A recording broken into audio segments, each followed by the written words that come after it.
Tere! Mina olen Toomas ning selles lühivideos räägin sellest, kuidas kasutada mõõtetööriista tarkvaras BIM-Collab Zoom. Mõõdu võtmine on olnud projektdokumentatsiooni lugemise üks olulisemaid osasid juba 2D-projektide algusest peale. 2D-jooniste puhul oleme harjunud tihti ka mõõtkettidega. Mudelite puhul mõõtkette ei ole sellepärast, et seal on nii palju andmeid, et kõikide mõõtkettide lisamine muudaks mudeli loetamatuks. Mudeli kasutamise töövoog on aga mõeldud selliselt, et kasutaja saab igal endale sobilikul ajahetkel lihtsa vaevaga vajalikku mõõtu mudelist võtta. See pole keeruline, ent nõuab siiski mõndade nippide tundmist, mida kohe selgitan. Projekteerimiskoosolekutel või ka ehitusplatsil tuleb tihtipeale ette situatsioone, kus oleks vaja kontrollida erinevaid kaugusi, paksusi, laiusi kui ka kõrgusi. IFC mudelis projekteeritud mõõtkette ei edastata ning siinkohal on väga suureks abiks tarkvarasse sisse ehitatud mõõtetööriist. Et alustada mõõtmist, tuleb vajutada sellel joonlaua ikoonil siin. Töövoo kiirendamiseks soovitan kasutada kiirklahvi kombinatsiooni Ctrl või Command plus Alt plus M, mis on viide inglisekeelsele sõnale measure ehk mõõde. Kursori ikoon muutub nüüd vastavalt sellele, kus soovitakse mõõdu võtmist alustada. Selleks on 3 varianti, kas tasapinnalt, servast või punktist. Kui hõljuda hiirega tasapinnale ning hiire kursor on täppruudu sees, siis võetakse mõõt pinnalt ja sinna kuvatakse ka punane kastike. Kui liigume näiteks serva peale, siis kuvatakse hiire kursorit kui täppi, millest jookseb läbi horisontaalne sirgjoon ning punane joon ilmub sinna, mis serva kohal parasjagu hiir hõljub. Kui aga võtame mõõdu alustuseks punkti, siis kuvatakse kursorit kui täppi, millest jookseb diagonaalselt läbi 2 sirgjoont, just kui X-täht, ning punkti puhul tekitatakse elemendi nurga kohale punane ring.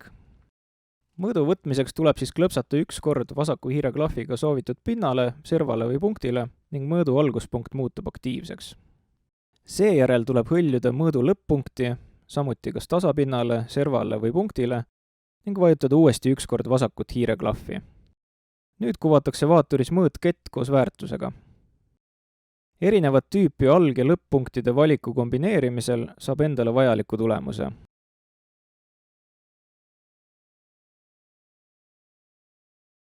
Kui mõõtketi algpunkt on valitud ning hõljuda soovitud lõpp-punktini, siis kuvatakse ka mõõdu väärtusest eelvaade. Enne kui vasaku klahviga lõpp-punkt kinnitada, võiks eelvaatele korra pilgu peale heita, kas info kuvatakse ilusti nähtavalt. Näiteks kui teha mõõtkett paremale poole jäävale seinale väga ligidal, võib see jääda seina sisse ning on halvasti loetav. Selleks tasuks see võtta veidi kaugemalt. Mõõtmise tööriista kasutades tuleb teada ka veel mõnda lisanüanssi. Juhul kui on vaja teada 2 elemendi vahelist paralleelset kaugust, siis alati ei pruugi see kohe õnnestuda. BIM-Collab Zoom teeb mõõtketi täpselt risti ainult siis, kui valitud elementide pinnad, jooned või servad on paralleelsed. Ehk kui tahame teada saada 2 paralleelse seina vahelist kaugust, siis see on lihtne. Tuleb vaid klõpsata ühele seinale, siis teisele ning mõõtkett tekitatakse seintega risti. Kui aga on vaja mõõta pindasid, mis ei ole omavahel paralleelsed, nagu näiteks siin, siis tuleb kasutada natuke loovust. Muidu tekitatakse mõõtkett nurga all 3D vaates, kus lõpp-punkt võib olla paigutatud vaates hoopis mitte soovitud kohale ning umbkaudselt. Oletame, et soovime arhitektuurimudelis mõõta täpset kaugust põranda pinnast selle katuslae kaldosa kõrgust, aga pole ei punkti ega serva, millest kinni haarata. Kui hakkame tasapinda valima, siis nagu näha, võib selle ankruks võtta ükskõik millise koha, aga tulemuseks tekitatakse mõõtkett põrandalt valitud tasapinna punktist teise, siinkohal kaldu oleva tasapinna punkti suhtes ning X, Y kui Z väärtused tulevad nurga all, samas kui soov oleks saada ainult Z-el ja mõõtu. Sellisel juhul võime tekitada lõike tasapinna sellesse kohta, mis kõrguslikult oleks meie jaoks aktsepteeritav. Oletame, et see kõrguspunkt on siin.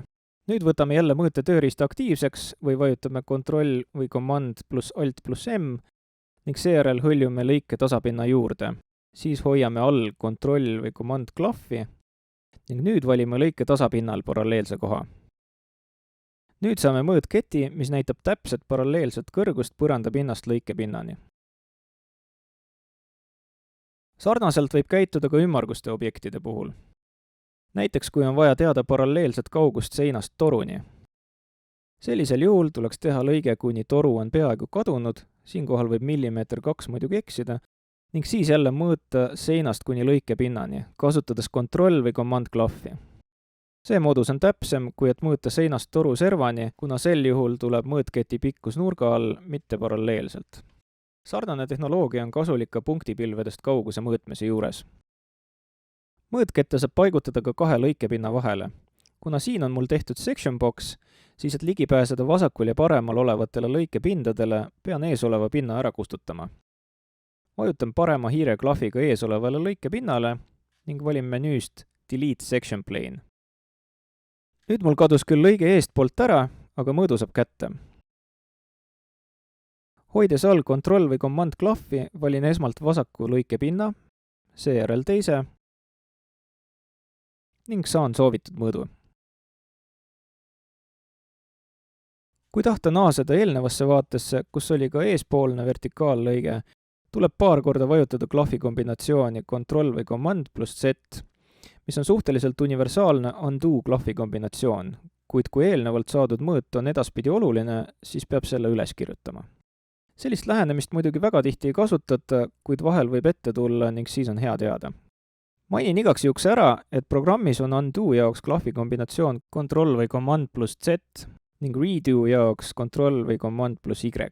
Ning hetkel veel eraldiseisvaid ikoone või nuppe programmis selleks ei ole, neid käsklusi saabki vaid klahvi kombinatsioonidena kasutada.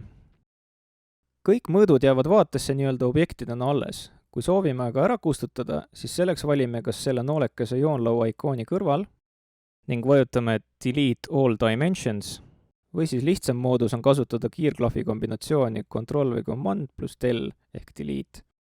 Sellisel juhul jäävad lõiked alles, aga kustutatakse vaid mõõtketid. Samas võib kasutada ka Restore View funktsiooni või kontroll või command pluss R, kuid see taastab algvaate ning kustutatakse ära kõik lõike tasapinnad, märked kui ka mõõdud. Loodan, et see video andis mõõte tööriista kasutamise osas rohkem selgust ning siinkohal minu poolt kõik. Järgmise korrani!